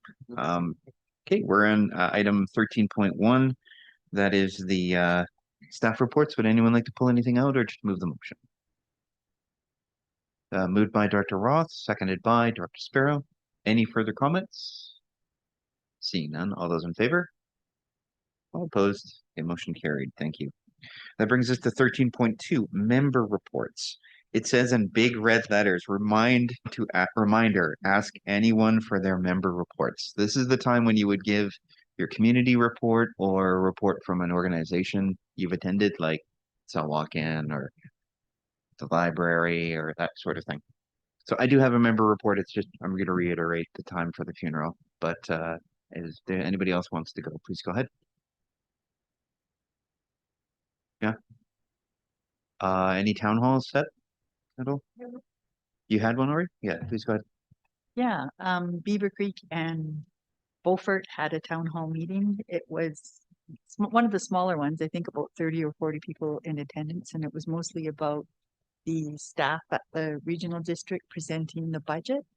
And we got some clear direction from the people that attended the meeting, so it was very good. Thank you. Okay, thank you for that. Director Coots, please go ahead. Thank you, Mr. Chair. For any of our citizens who may or may not be tuning in, Hochelaga is going to be having our annual Budget People's Assembly this Saturday, March 28th. We will be doing that at our Nucci building, the old Redford Elementary School. Thank you very much. And yes, our condolences for Huayet, and we will be looking forward to coming and visiting with you on Monday. Sure. Nucci is such a great facility. We use that for one of our engagement sessions. It's a great spot. Director Cote, please go ahead. Thank you. I attended the EA Directors Forum and the LGLA Forum in Richmond a week ago. Excellent formats. The presenters, great discussion. What I will do, I don't really want to go into any, it's too long to go into, but I will do up a report and provide the slide decks that, if I can, for directors to go through themselves, and then if they have any questions, they can ask me. I do want to point out that our chair, John Jack, was one of the presenters and did an excellent job. So very proud that he's part of our regional district, and his commitment and knowledge that he was so willing to share. And I'll bring that report forward. Thanks. Thank you, Director Cote. Honestly speaking, that feels like it was a month ago. So yeah, a lot has happened in the time in between, but thank you for that. That brings us to Director Siga. Please go ahead. Thank you very much. Yeah, last night we had our official community planning meeting for Area C. It was well attended. We had 44 in attendance. And just kudos to the team that presented. It was clear, concise. People were really happy with the information, and they're looking forward to next steps and honing down on zoning and bylaws that will actually fit the area nicely. Thank you. Great, thank you. Director Boyko. Yes, thank you, Chair. So we had our town hall. Basically, the key takeaway that people want to keep taxes low and not add services that don't benefit the people out there. So when Spur Lake talks about higher costs for the transit, the custom transit at $900 per ride, I believe it is, when in the city it's $12 per ride, and in Beaver Creek it's $17 per ride. We did all this math while we were there. In Beaufort, it's actually an infinite number because we have 0 riders. So it's hard to quantify that people want to keep paying for that when no one actually uses it at all.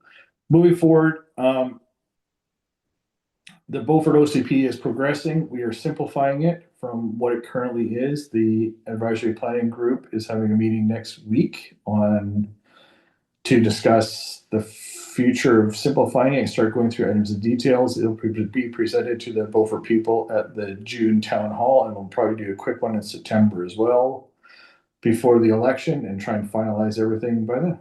So good public engagement. The plan will be presented to the board here shortly about what's happening and how we're progressing and getting very good community engagement. So thank you very much for all your help. Thank you for that. Dr. Johnson, please go ahead. Yes, Tokwat is actually having our People's Assembly on Saturday as well to hopefully recommend our budget. So fingers crossed. That is terrifying, Cotacoset and Tokwat. Yeah, but best of luck to you. You have great reputations for financial management, so I think it'll be all good. Any further comments? Okay, I'll go.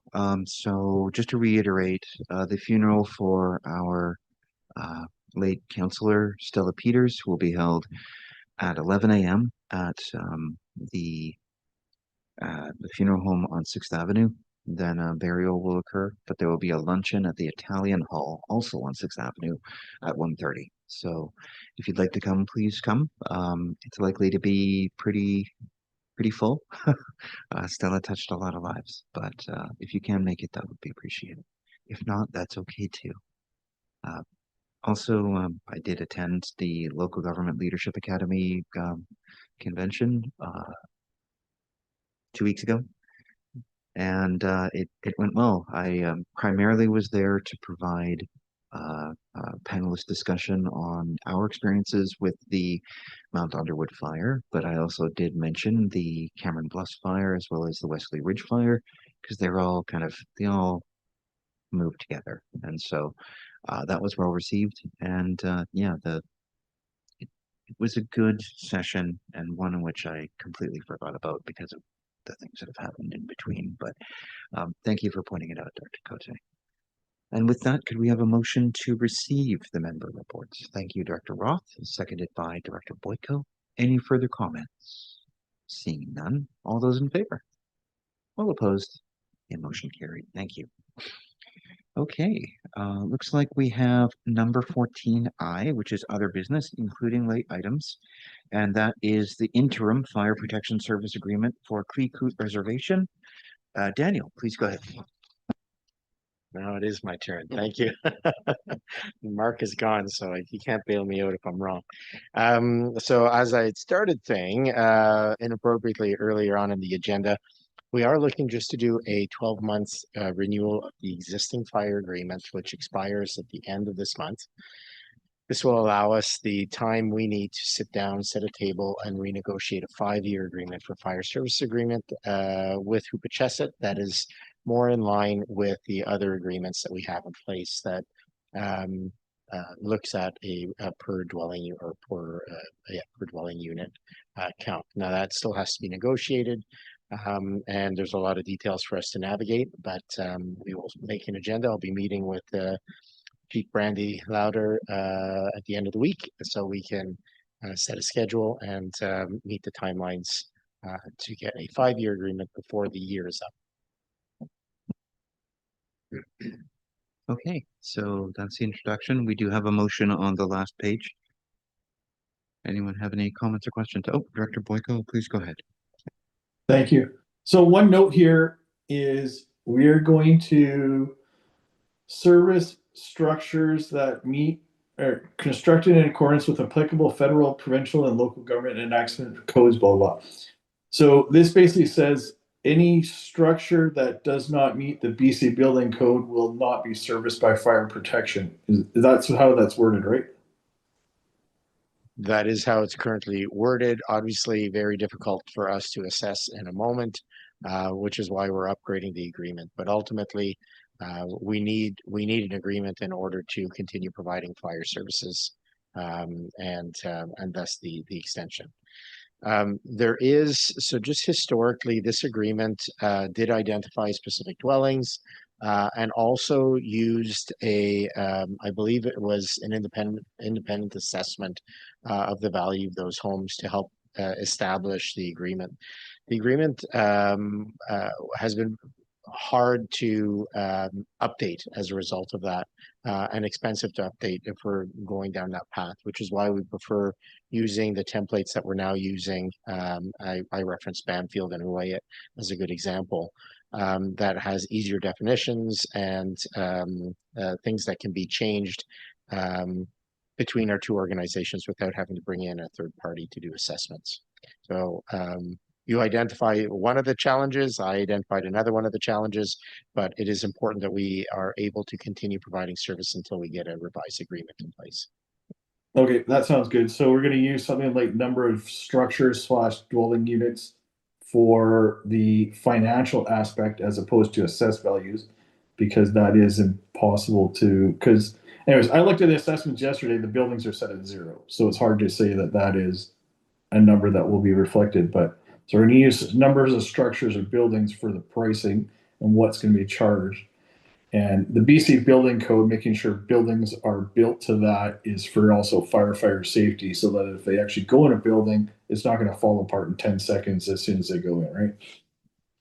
Correct. Perfect. On Thank both you. fronts, yes. Yeah, coverage model rather than a value model. Thank you. Dr. Roth, please go ahead. I'm just curious, what about the former Gill School? What fire protection do they have? It's the same First Nation.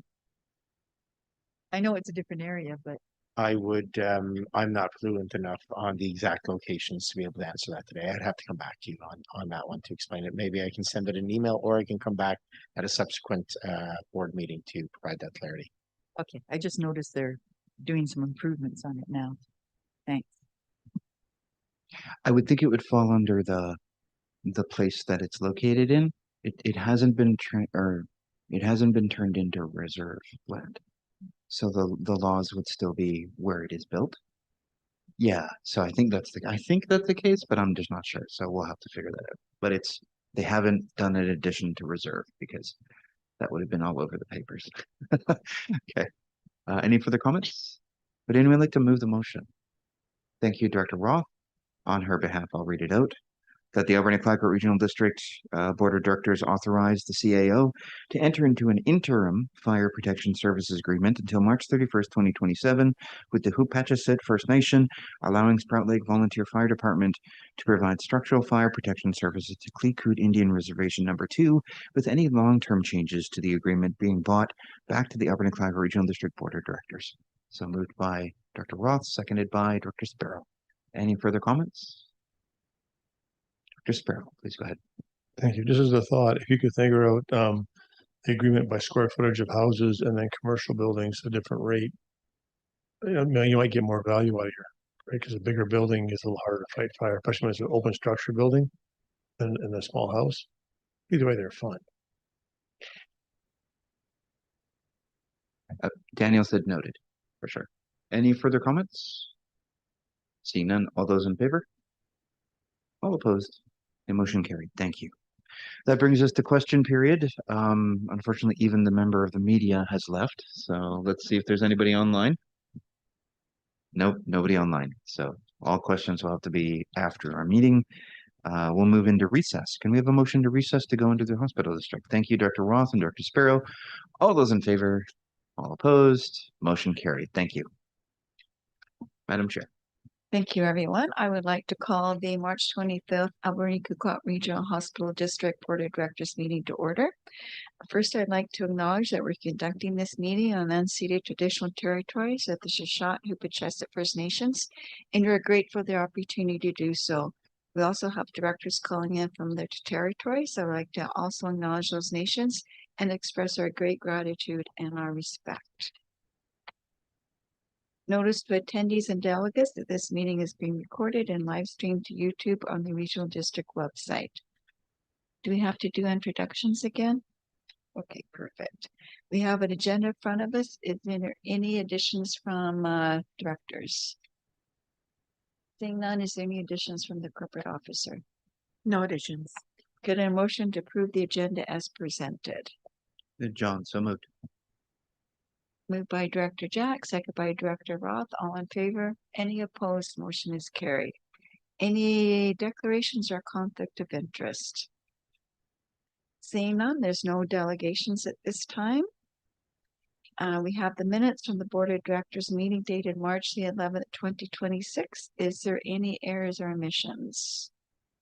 Seeing none, could I motion that the minutes of the Alberni-Clayoquot Regional Hospital District Board of Directors meeting held on March 11th, 2026 be adopted?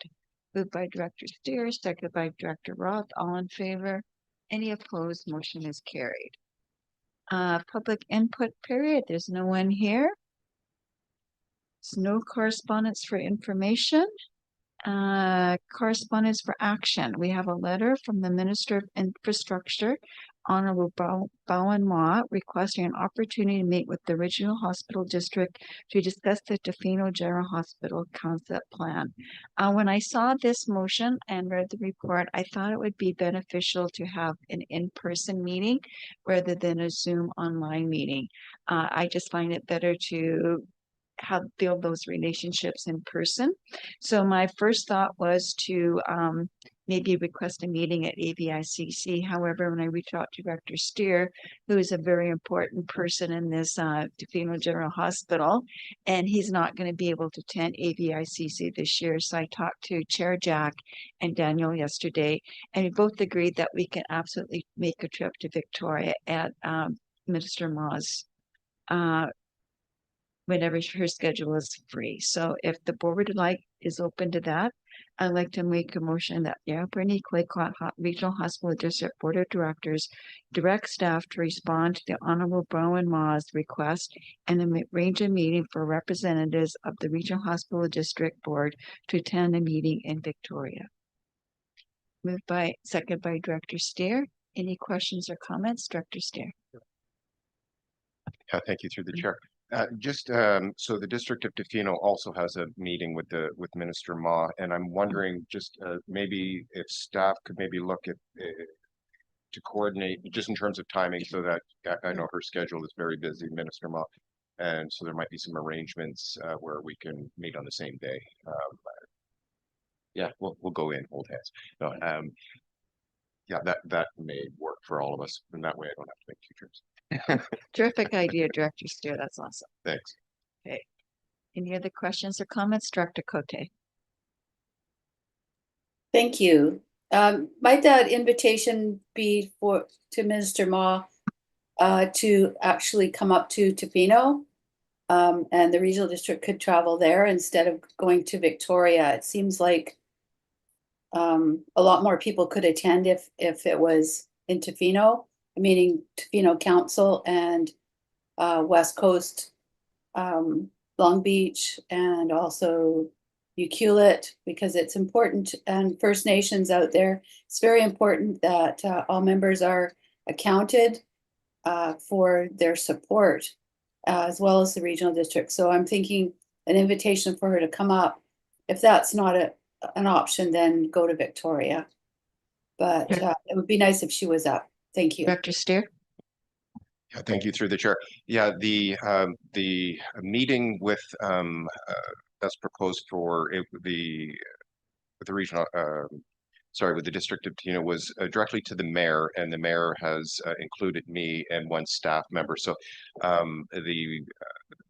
for Tofino, the idea was we would be going down to Victoria for that meeting. Although, if there's conversations maybe with staff here at the ACRD, if a combined meeting place in Tofino, I'd be open to that.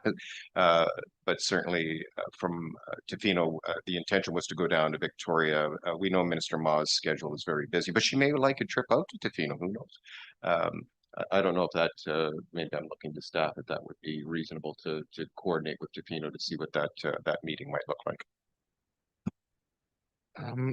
So I will reach out to the CAO of Tofino and look to see if we can coordinate. And I think my first reaction would be if Tofino already has a confirmed meeting, without stepping on their toes, maybe what we do is interject and have our chair of our hospital board join in on that. You already have staff, you're already equipped, and maybe that just is the support we need.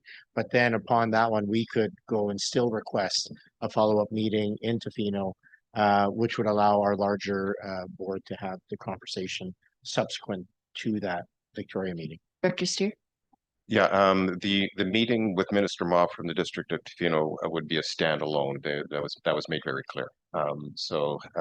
Yeah, that wouldn't work. Thank you for the clarity. Thank you, Director Boyko. Yes, thank you, Chair. If we're talking about having scheduling issues and driving all over the island, why don't we just have a virtual option to get our point across and be able to move forward effectively? Because having face-to-face is always great, but you're talking about 3-hour drives for multiple people here, or 5-hour drives all the way to Tofino to Victoria. Why don't we be effective, save the taxpayer money, and get our point across? Thank you. Well, there would be carpooling, I'm sure. I don't think everybody would take different vehicles.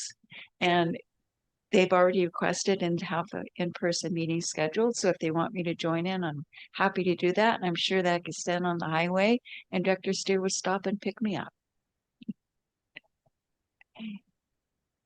Director Siga, please go ahead.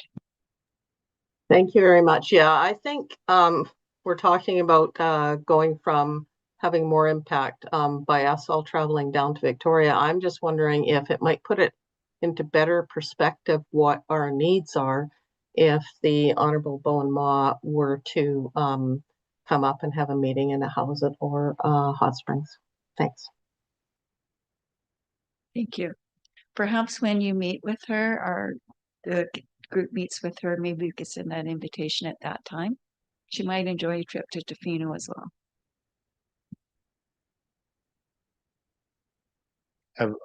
There is a motion on the table, but perhaps advancing the other subsequent motion as well. There's no limitation there that we could still send the invitation, being mindful of the exact dates of the other in Victoria meeting, but still requesting a meeting here and switching it to in person. So like sort of bookend the entire deal, if that makes sense. It makes lots of sense. Thank you, Director Roth. I just wanted to add that Zoom meetings and anything like that, the fact that they're recorded could add a lot to it too, and especially to accountability. Thanks. Thank you. Any other questions or comments? Director Steer, then Director Jack. Yeah, I'm just looking at the motion on the table and or is it on the table yet? No, have we made, yes, yeah, and been seconded, thank you. It's request and arrange a meeting for attendance at a regional hospital district meeting. That may be appropriate, and if it does not fit into her schedule, our schedule of regional hospital meetings, then staff can maybe coordinate a more reasonable meeting time and place if that's acceptable to the board. Thank you, Director Jack. Yeah, I'm supportive of continuing on with the idea of an in-person meeting in Victoria. I found that with the razor's edge of this government's majority, that being in Victoria actually tends to be more effective in getting sit-down meetings with ministers. That does not preclude us from inviting her to come to have another meeting. Zoom meetings are great and all. If they're recorded, though, then ministers, staff members, and handlers will basically go, be on your guard, don't say anything important. And so it kind of limits the capacity of us to have real conversations. Usually you want to curate a conversation to get to a decision first, and then you can have a public recorded meeting, and then it becomes talking about what we've achieved. So, but usually when we record meetings with ministers in the past, they just kind of shut down and don't say anything, which is probably what they're directed to do. And standard practice. Any other questions or comments? So we do have a motion on the floor. All in favor? Any opposed? Motion is carried. No reports, no late items, question period. Is there any questions online, Cynthia? No questions online. No in camera, no reporting out. Could I have a motion to adjourn, please? Moved by Director Steer, seconded by Director Roth. All in favor? Any opposed? Motion is carried. Thank you. Okay, and we're back. If we could have a motion to adjourn the board meeting. Thank you, Director Roth, seconded by everyone or no one. Seconded by Director Sparrow. Everyone's sleepy. Okay, everyone, all in favor? All opposed? The motion carried. Thank you very much, and thank you for attending. Bob, are you leaving soon? Thanks, Bob. Yeah, next Thursday. Safe travels, my friend. Yeah, thank you very much. Thank you for your support. Take care. Bye-bye.